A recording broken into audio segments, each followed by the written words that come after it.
Bienvenue sur le podcast Qu'est-ce que Ce podcast qui te fait plonger dans l'univers de la pensée, des émotions, de l'imagination, à travers les voix authentiques de celles et ceux qui vivent la spiritualité de leur vie au quotidien. Ici Benjamin Bossu, bienvenue à toi.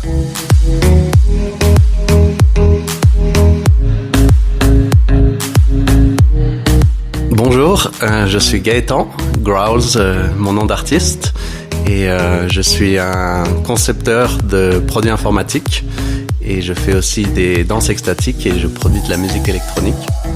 Je suis basé dans les Pyrénées en Ariège.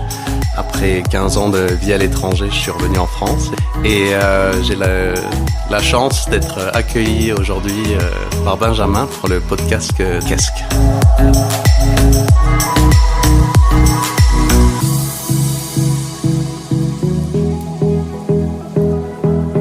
Je voudrais t'inviter à te recentrer, à t'aligner. Bon, je sais que tu as fait tes pratiques juste avant, mais voilà. T'asseoir bien, confortablement, fermer les yeux, respirer, descendre dans ton intériorité. Et j'ai la première question pour toi. Qu'est-ce qui te guide ? Qu'est-ce qui me guide ? Je pense que l'univers me guide. J'ai une tendance à beaucoup regarder et écouter, observer les signes.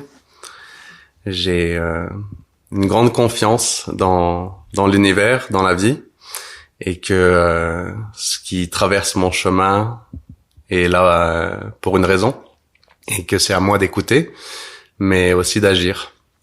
Parce que si on reste qu'à l'écoute et qu'on est inactif, on va nulle part, on fait du surplace. Donc j'ai une grande tendance à être guidé par les animaux, les gens, les situations que je rencontre au jour le jour et qui m'ont permis d'être qui je suis aujourd'hui. Et d'avoir une confiance sereine que ce qui rencontre mon chemin est là pour une raison. Particulièrement les gens, je pense. Il y a aussi mes pratiques qui me guident, les différents maîtres que j'ai pu rencontrer, que ce soit pour la méditation, que ce soit pour la médecine des plantes et pour la musique. Et voilà, je pense que d'être à l'écoute et d'observer, ça me permet d'avoir un chemin dans la vie. Une autre chose, je pense, qui me guide, c'est d'avoir des valeurs, d'être centré et de prendre en compte ce qui m'entoure. Une autre chose, une pratique que j'apprécie beaucoup, dans laquelle je me suis un petit peu instruit, c'est l'astrologie. Et c'est quelque chose qui me donne un fil conducteur aussi pour comprendre les énergies qui me traversent et les énergies qui traversent mon quotidien et les endroits où je suis et les gens qui m'entourent. Et depuis plusieurs années maintenant, à peu près 3 ans que j'ai commencé à étudier ça, ça m'a beaucoup apporté pour prendre des décisions et pour aussi avoir une réflexion sur qui je suis, quelles énergies m'ont été données à la naissance et comment je peux les transformer pour devenir la meilleure version de moi-même. Je vais faire le lien avec ce que tu viens d'exprimer en t'invitant à creuser et en exprimant pour toi qu'est-ce que le chemin de vie, qu'est-ce que la vie. Qu'est-ce que la vie ? Je pense que notre langue et les mots sont limités pour pouvoir décrire ça. Qu'est-ce que la vie ? C'est un petit peu comme essayer de décrire comment bat mon cœur ou comment je peux ouvrir ma main. C'est des choses qui sont très limitées par la langue, par le langage. Mais si je devrais m'essayer à cet exercice, je pense que je dirais que la vie ou le chemin de vie, c'est être. Et d'être présent, d'être là. Un peu le chemin de vie, le monde, l'univers. Je vois un petit peu ça comme le drame cosmique, mais le drame dans le sens grec du terme, donc la pièce de théâtre, le grand jeu de la vie. Et je pense que c'est quelque chose qui résonne beaucoup avec moi, le jeu, de suivre son intuition, de comprendre quelle carte on a été donné à la naissance ou nous sont donnés au jour le jour aussi. Et j'aime beaucoup pour ça la cosmologie hindoue qui a des milliers de dieux et que tout est Dieu dans le sens global du terme, pas ce vieux monsieur qui est sur son trône au paradis, mais dans le sens que le soi, c'est ça d'être en vie et d'être Dieu. Et je pense que tous les êtres vivants, par exemple, parce qu'on remet souvent la vie avec nos yeux d'humains, mais on n'est qu'une infime partie de la vie et de ce qui vit sur cette planète et dans cet univers. Et on est les seuls, à part de ce qu'on sait, qui se posent cette question, qu'est-ce que la vie? Et tous les autres êtres vivants y vivent. Ils se posent pas la question de ce que c'est.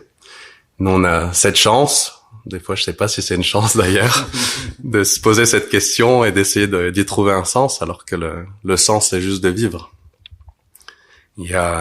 Quand on regarde un chien, il est juste un chien et il vit sa vie de chien. Quand on regarde une plante, elle est une plante et elle vit sa vie de plante de la meilleure manière possible.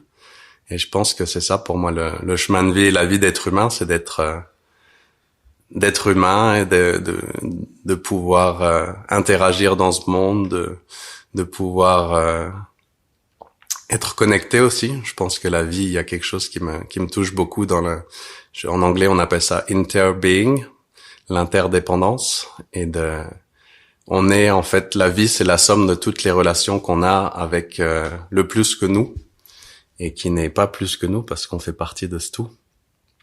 Donc je pense que on pourrait résumer ça aussi à être la vie, c'est la somme totale de toutes les connexions qu'on a avec le plus que nous. Et pour ce qui est du chemin, c'est de vivre chaque minute, d'être là dans le présent, d'être soi véritablement, d'essayer de dissiper toutes ces illusions et toutes ces masques qu'on a pour vraiment être soi à 100%. Ça, le lien pour moi est assez clair, mais parce que tu as entre autres évoqué la cosmologie hindoue avec les dieux, mais qu'est-ce que la spiritualité? La spiritualité, je dirais que c'est la curiosité du subtil.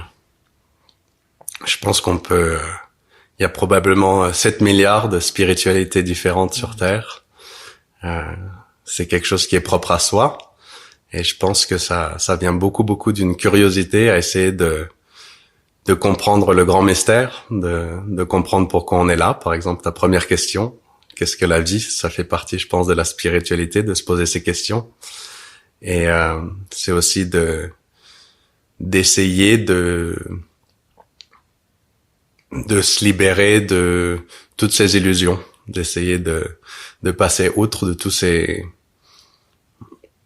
je vois souvent ça comme peler un oignon. On a toutes ces couches, toutes ces peaux autour de nous, autour de cette divinité qu'on a tous au cœur de nous-mêmes. Et pour moi, la spiritualité, c'est d'essayer de peler cet oignon, d'ouvrir, d'enlever les couches pour essayer de retrouver cette en anglais on dirait bliss, cet amour et cette joie éternelle qu'on a en nous et qu'on peut entreapercevoir grâce à certaines pratiques comme la méditation ou les plantes médecines, le yoga et bien d'autres qui existent sur notre belle planète depuis des milliers d'années. Et l'amour dans tout ça, qu'est-ce que l'amour pour toi? L'amour, je pense que c'est une force. C'est l'envie de l'univers de continuer à exister. Et si je devrais le mettre en des termes peut-être humains, ou plus simples, ce serait le désir que tous les autres êtres et soi-même soient heureux. Pour moi, ça se résume à ça. Et que il y a, comme on le disait pour la spiritualité, 7 milliards de façons d'aimer, je pense, mais c'est de vouloir que l'autre, et encore je le dis soi-même parce qu'on a tendance à s'oublier, ça m'arrive assez régulièrement aussi, à de vouloir que l'autre soit heureux et d'oublier son propre bonheur. Et du coup, je pense que c'est de vouloir la libération de la souffrance, vouloir la paix, vouloir le bonheur sur terre, parce que il est là et il tient qu'à nous de le toucher et de le créer aussi. Je pense qu'il y a aussi la communion dans l'amour et pour tous les êtres, je pense qu'on peut être amoureux d'une personne comme un conjoint, mais on peut être amoureux de ses enfants, on peut être amoureux d'un animal, d'une plante. J'ai vu tellement de personnes qui donnaient d'amour à la nature aussi, en allant dans son jardin, en cultivant, en mangeant ses propres légumes, on peut aimer aussi. Et je pense qu'on a une vision très réducteur dans notre société judéo-chrétienne en Europe de l'amour. On voit toujours ça, l'amour entre l'union de deux personnes, mais ça transcende tellement plus de choses. Et quelque part aussi, c'est la façon unique, je pense, même s'il y a jamais quelque chose de vraiment unique dans le monde, de transcender l'ego aussi. Et de transcender l'ego en s'aimant soi-même, d'abord, parce que si on s'aime pas soi-même, il va être difficile d'aimer les autres. C'est comme si on essaye d'aider quelqu'un physiquement alors qu'on est blessé ou qu'on n'est pas bien. C'est beaucoup plus dur. Et donc, je pense que c'est prendre soin de soi, mais tout en gardant les autres dans notre champ d'action et dans nos pensées aussi. Depuis tout cela, toutes tes expériences, tout qui tu es, est-ce que tu as un conseil à donner à la personne qui va écouter? Ça peut être n'importe quoi. C'est pas un conseil. Ça peut être du plus bateau au plus profond. Peu importe, c'est quelque chose qui te vient en tête que tu as envie de partager. Ça peut être une blague aussi, pas de souci. Je pense que quelque chose qui est très utile, en tout cas pour moi, c'est de trouver ses outils. Je vois un petit peu ça comme la boîte à outils du charpentier ou du tailleur de pierre. Ils ont tous les outils qu'il leur faut pour arriver à créer l'œuvre qu'ils sont en train de réaliser. Et nous, on peut avoir la même chose pour réaliser l'œuvre de nos vies. Et ça peut être la méditation, ça peut être le yoga, ça peut être les pratiques chamaniques, la musique, la peinture, l'art de manière générale. Et je pense qu'on a tous des outils qui nous sont propres et qui résonnent avec nous aussi.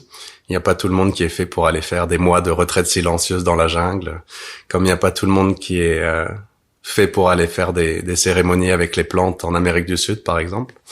Mais je pense que c'est important de trouver ces outils, d'avoir des guides aussi, parce que quasiment tous les outils viennent avec des maîtres.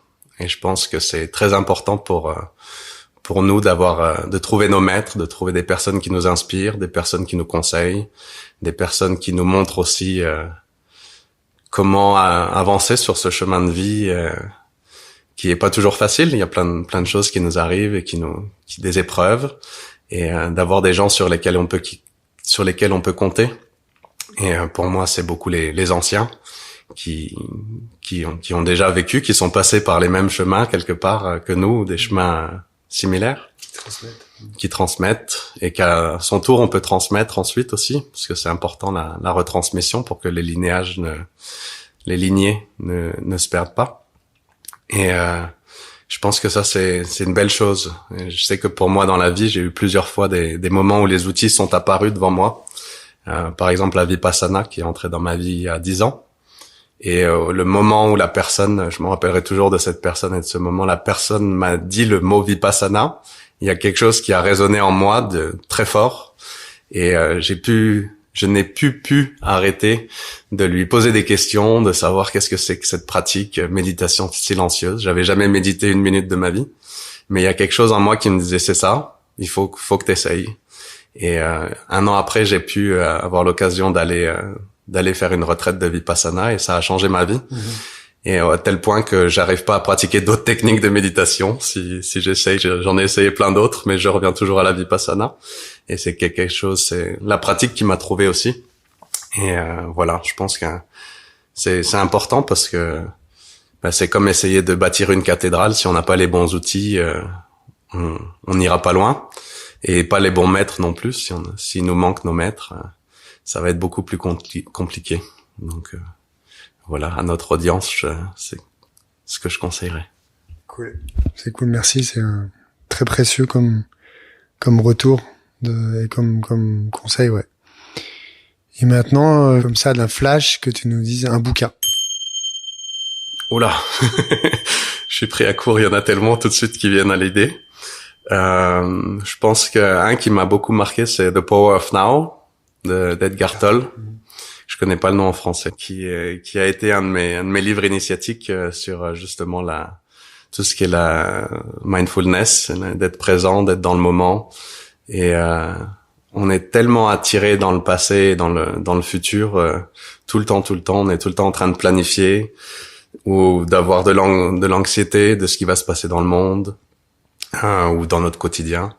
Ou sinon, on a tout le temps des regrets, ou on retourne dans le passé, on se dit si j'avais fait ci ou si j'avais fait ça. Mais la vie, c'est que maintenant. Il n'y a pas de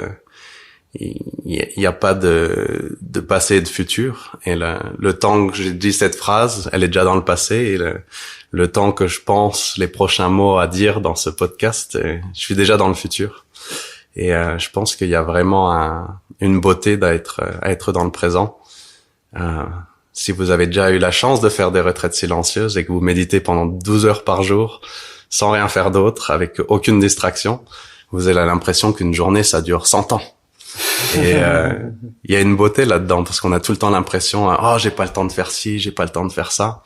Mais on peut se donner le temps en étant dans le présent et c'est que en étant dans le présent qu'on peut aussi se rendre compte des erreurs peut-être qu'on commet ou de ce qu'on voudrait vraiment aussi, parce que si on est tout le temps dans l'intellect et qu'on retourne jamais dans le corporel aussi et dans les émotions, on répète toujours les mêmes cycles et on retourne toujours sur le même chemin qui n'est peut-être pas celui qu'on doit emprunter pour notre chemin de vie.